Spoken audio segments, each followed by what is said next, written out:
अस्सलामु अलैकुम वरहमतुल्लाहि वबरकातुह।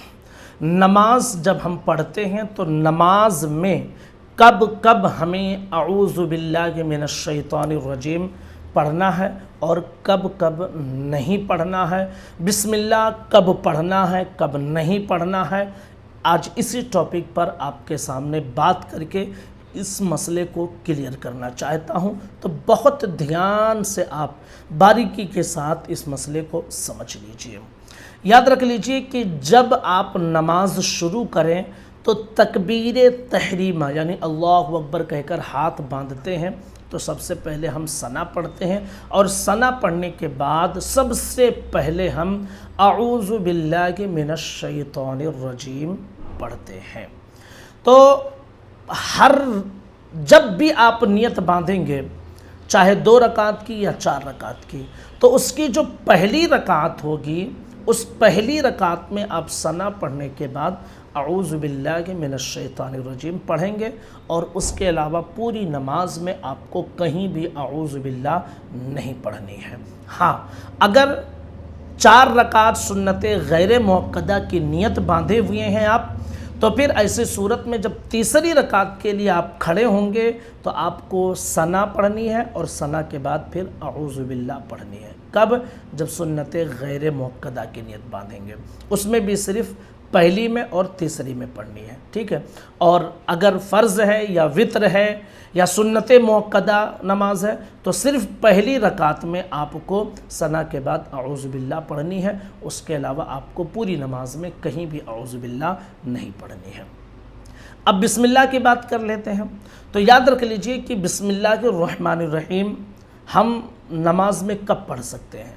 तो सूरह फातिहा के शुरू में बिस्मिल्लाहिर्रहमानिर्रहीम पढ़ना ये सुन्नत है, यानी हर रकात में आपको सूरह फातिहा पढ़नी है और हर रकात के शुरू में सूरह फातिहा से पहले बिस्मिल्लाहिर्रहमानिर्रहीम पढ़ना है और ये सुन्नत है।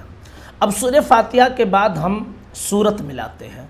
तो सूरत मिलाने में हमारे पास 2 ऑप्शन होते हैं, या तो हम पूरी सूरत पढ़ते हैं और जहाँ से सूरत की शुरुआत होती है वहीं से पढ़ते हैं, जैसे आम तौर पे कुल हुवल्लाहु अहद वाली सूरत, इन्ना अतैना, कुल औज़ु बिरब्बिल फलक, कुल औज़ु बिरब्बिन नास, तब्बत यदा अलम तरा वल अस्र।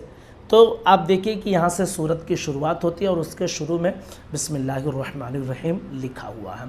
तो अगर सूरत की शुरुआत से आप सूरह फातिहा के बाद सूरत जो पढ़ रहे हैं वो सूरत की शुरुआत से पढ़ रहे हैं, तो चूँकि वहाँ बिस्मिल्लाहिर्रहमानिर्रहीम लिखी हुई है इसलिए हर सूरत के शुरू में आपके लिए बिस्मिल्लाहिर्रहमानिर्रहीम पढ़ना मुस्तहब है। और अगर सूरत के शुरू से आप नहीं पढ़ रहे हैं बल्कि सूरत के बीच से कहीं से पढ़ रहे हैं, जैसे मिसाल के तौर पर या अय्युहल्लज़ीना आमनु इस्तईनु बिस्सब्रि वस्सलाह, अब यहाँ से सूरत शुरू नहीं है, सूरत का बीच का हिस्सा है। तो यहाँ से अगर आप पढ़ रहे हैं तो आपके लिए दोनों ऑप्शन जायज़ हैं, पढ़ें तो भी कोई हर्ज नहीं, नहीं पढ़ते हैं तो भी कोई हर्ज नहीं है। तो याद रख लीजिए कि बिस्मिल्लाहिर्रहमानिर्रहीम सूरह फातिहा के शुरू में हर रकात में सूरह फातिहा के शुरू में पढ़ना मुस्तहब है। और सूरत की शुरुआत अगर कर रहे हैं, ये सूरह फातिहा के शुरू में पढ़ना सुन्नत है, और सूरत अगर शुरू कर रहे हैं तो हर सूरत के शुरू में पढ़ना मुस्तहब है। और अगर सूरत से नहीं पढ़ रहे हैं, बीच सूरत से पढ़ रहे हैं, तो फिर दोनों ऑप्शन आपके लिए जायज़ है, पढ़ें या ना पढ़ें। अब एक मसला और समझ लीजिए कि चूँकि अऊज़ु बिल्लाह पढ़ना, बिस्मिल्लाह पढ़ना सूरत के शुरू में, सूरह फातिहा के शुरू में, ये सब मुस्तहब्बात और सुन्नतों में से है, लिहाजा अगर किसी ने अऊज़ु बिल्लाह और बिस्मिल्लाह नहीं पढ़ी है तो ऐसी सूरत में तब भी उसकी नमाज हो जाएगी।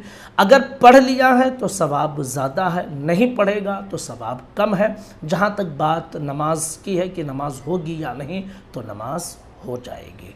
गुजारिश है इस वीडियो को ज़रूर शेयर कीजिए। अस्सलामु अलैकुम वरहमतुल्लाहि वबरकातुहू।